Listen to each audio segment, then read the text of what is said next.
Artificial intelligence just made your hardest grading nights even harder. It's 11 p.m.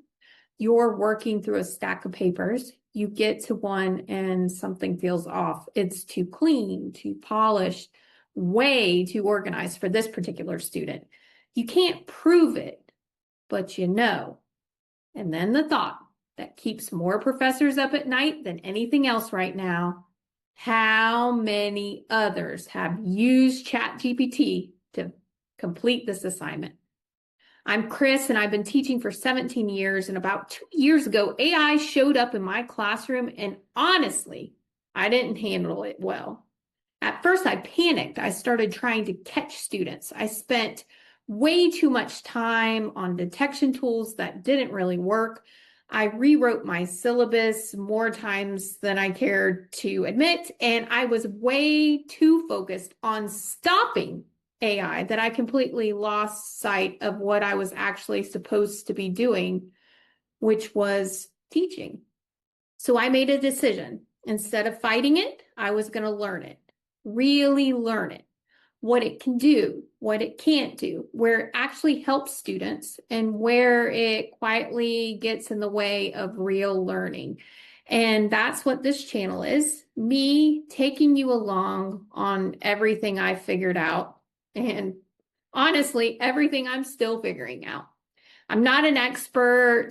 I'm not going to be able to tell you what to do and what to not to do, but I want to be more like a colleague who got here a little before you and wants to help you out along the way. So here's the thing nobody wants to say out loud. AI is in your classroom, whether you put it there or not.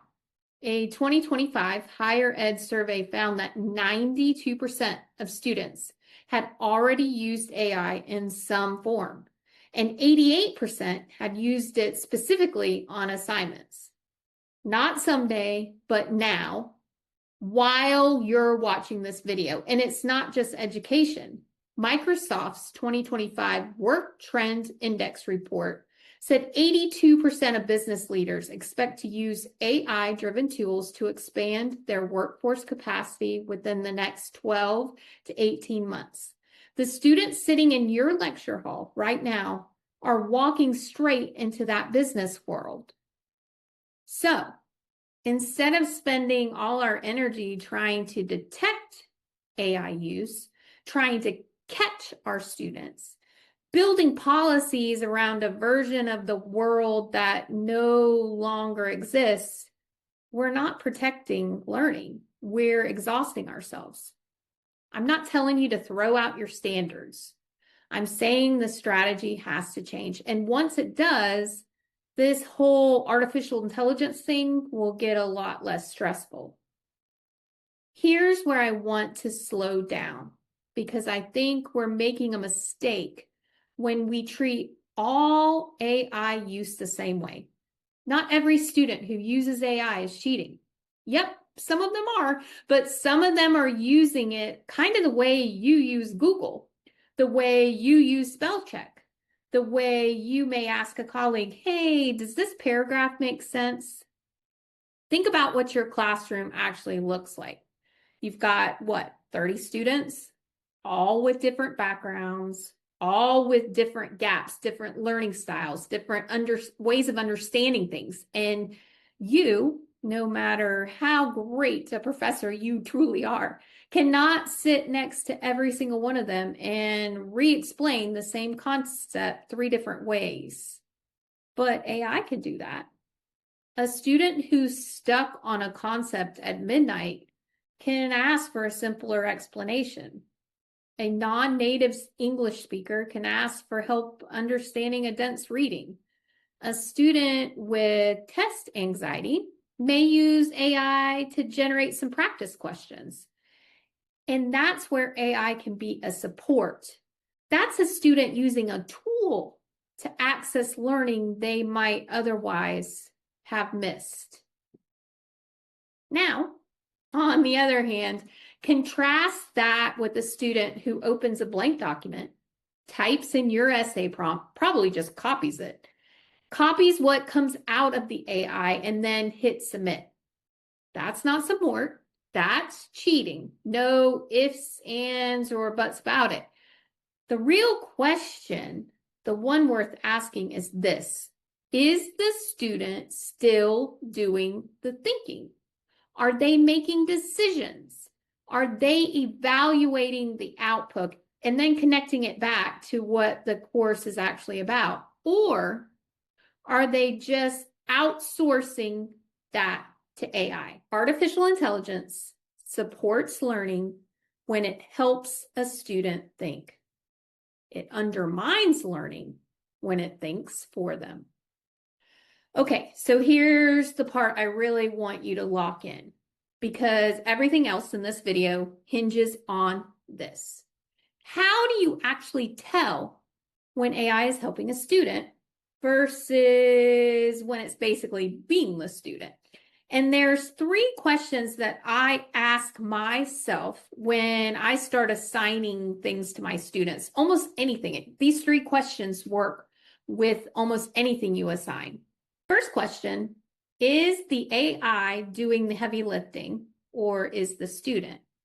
And this is kind of how I think about it. So imagine a student's writing a paper on climate policy, and they use AI to explain what a carbon tax is. They read the definition 3 times. It still wasn't clicking, so they looked it up. The AI helped them understand something so they could move forward. Now imagine a different student. Same assignment. They type the prompt into AI, read what comes back, and then copied it directly into their document. The AI came up with the argument. The AI built the structure. The AI did the thinking. The student copied and pasted the material and learned nothing. Same tool, completely different situation. So the test here is simple. Who's doing the thinking? If the student's using AI to get unstuck, to understand something better, to organize their ideas they already have, that's support. But if the AI is generating the ideas, making the argument, drawing the conclusion, that's not support. That's replacement. And replacement isn't learning. Let's move on to the second question I ask myself when I'm assigning things. Question 2, can the student actually explain what they turned in? And this one is probably my favorite. It's honestly the most powerful tool you have.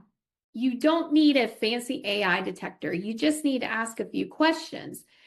Hey, walk me through your argument here. Why did you go with this example? What would happen if someone pushed back on this point? How would you respond to it? If the thinking belongs to the students, they can answer those questions. Maybe not perfectly, maybe stumbling over their words, but they can get there. They own it. If the thinking belongs to artificial intelligence, if ChatGPT came up with that answer, they'll freeze. They can't explain their reasoning. They can't go a level deeper.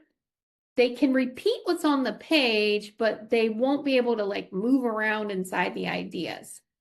I'm sure you've all seen this before. Maybe not with AI, but with students who memorized something but didn't really understand it. It kind of has that same feel. The surface looks fine, but there's nothing underneath. Here's the thing. You don't have to turn this into some big dramatic interrogation. It can be casual. It can be part of how you already talk to students about their work. Tell me about this, go into it. The question alone tells you an enormous amount. All right, so question 3 is, what is your assignment actually asking students to do? Okay, deep breath, because this one is the hardest. If AI putting your assignment into artificial intelligence can finish your assignment in under a minute and produce something that looks pretty darn good, you have to ask yourself a real honest question. And it's a tough one. Was this assignment actually measuring thinking, or was it measuring whether a student could produce something that looked like thinking? Because those are two very different things. Prompt like write a 500-word summary of this chapter, or discuss the causes of World War I in a short essay. AI can handle both of those without even trying. And it's not because your students are lazy, and it's certainly not because AI is magic. It is because those prompts were never really asking for the students' thinking. They were asking for organized information. Regurgitation of information is exactly what AI is built to produce.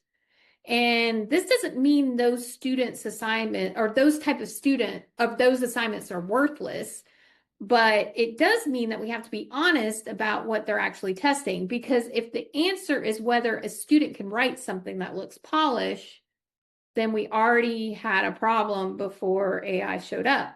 AI just makes it impossible to ignore. The assignments that are hardest to fake are the ones that require you, your opinion, why you actually hold it, your experience, how it connects to the concept, your reasoning applied to a scenario you've never seen before. You see, artificial intelligence can't fake being you.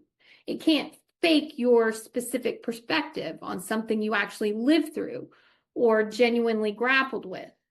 So the real question isn't, how do I stop students from using AI on this assignment? The better question is, does this assignment even require a human to answer it?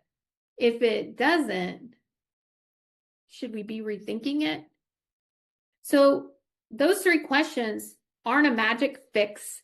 They're not going to fix every one of your assessments right away, but they will give you a way to look at any assignment, any submission, any student action, interaction, and really figure out, is the student thinking, or is AI thinking for them? Can they own the work when you ask them to? And does the assignment even require real thinking in the first place? Let's get into the stuff you can actually use starting this week. 5 concrete shifts that'll make a real difference in your classroom. So the first one is come right out and say exactly what you mean in your AI policy. Not AI use may be subject to academic integrity review. I'm sorry, but that sentence means nothing. Students read that and don't change a single behavior because they genuinely don't know what you want. Instead, you should tell them specifically, you may use AI to brainstorm or clarify concepts, but the writing must be your own. Or AI is not permitted on this assignment. Or if you use AI at any stage, note how you used it at the bottom of your submission. Specifics in the policy will change their behavior. Vague warnings just make students anxious about getting caught, which is not the same thing as actually teaching them how to use these tools well. Second, make the process visible, not just the product. So right now, most of us only grade the final assessment that the student turns in, the finished product, the finished paper, the completed assignment. And the problem with only grading the finished thing is that it tells you almost nothing about how a student got there. So I recommend adding a small window into that process, a rough draft, a short reflection, literally 3 sentences that, what was your original idea, what changed, and why? A quick note explaining a decision they made. It doesn't have to be long. It doesn't have to be graded heavily. But it makes the thinking visible. And thinking that's visible is thinking you can actually assess. Third, make students defend their work and make it feel normal to do this. That doesn't have to be a formal thing. It doesn't have to feel like an accusation. It can just be part of how you engage with students about what they turn in. Examples, talk to me through this. What made you go this direction? If someone disagreed with this point, what would you say to them? And do it regularly. Do it with everyone, not just the ones you suspect of using AI. When it becomes just how your class works, it stops feeling like a gotcha or I caught you and starts feeling like learning. And it means students know going into the assignment, going into the class, I need to actually understand this because I'm going to have to talk about it. And that changes how they approach the work from the start.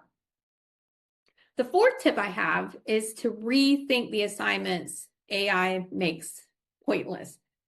Some of my favorite ones that I've rethought and I'm happy to get rid of are generic discussion posts, broad summary prompts, questions with only one right answer that a Google search will answer anyway.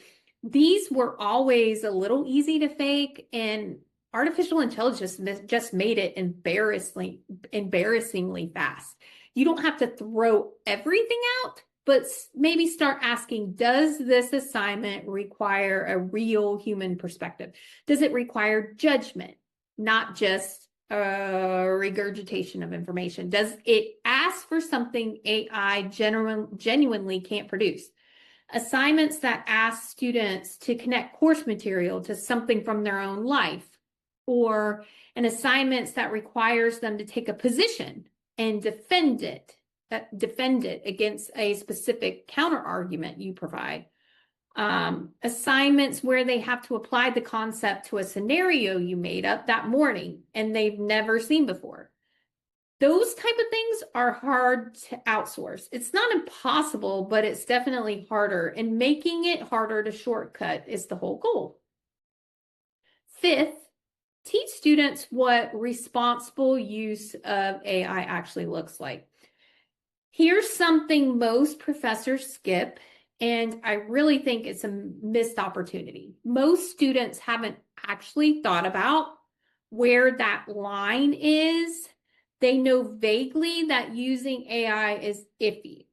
They've heard warnings. Most of them are, you can't use it, but no one has sat down with them and said, here's the difference between using AI as a tutor and using AI as your ghostwriter. Here's why one helps you and one hurts you. Here's what you're actually losing when you skip doing the assignment, doing the hard part. So have that conversation explicitly, not as a threat, but as genuine preparation for a world where they're going to be using these tools for the rest of their professional lives, and where knowing how to use them well is actually a skill worth having. If we want students to make good choices around AI, we have to teach them what good choices look like. We can't just assume they're going to figure it out. So these 5 things aren't a complete fix for your classroom. I don't think anything is, but they'll move you from reacting to AI to actually teaching through it, which I feel like is where you want to be. I want to leave you with this. The goal here is not ban AI or embrace AI. Those are both lazy answers. The goal is real thinking. Your students developing the judgment, the reasoning, the capacity to work through hard problems with or without tools. And here's the part that I think falls on us as professors. We can't teach responsible use of a tool we refuse to understand. I'm not saying you need to become an AI expert. I certainly am not. I'm saying that if we want our students to use these tools critically and honestly, most importantly, honestly, we have to be willing to engage with them ourselves. We need to model the kind of thoughtful, clear-eyed relationship with technology that we're asking of them. Because these students are walking into a world where artificial intelligence is woven into work, communication, decision-making, and our job as professors, the same job that's always been, is to make sure they can think, that they don't just produce answers, but that they understand them, own them, can build on them. You see, AI isn't the problem. The problem's when students stop doing the thinking and we stop noticing. If this video is useful, here's what I would love for you to do right now. Hit subscribe because I'm putting out practical, no-nonsense videos specifically for professors navigating this stuff. AI design, classroom policies, how to actually use AI yourself as an educator, make your job easier, save you time. Any of this video resonated with you, I'd love to hear from you. Drop a comment below. Seriously, anything, a question you're sitting with, something you're struggling with in your classroom right now, or just what's on your mind after watching this. I'm here. I'm going to read every comment. I genuinely want to know what's hard for you. I'd love to do videos that address those hardships. And I'll see you in the next one.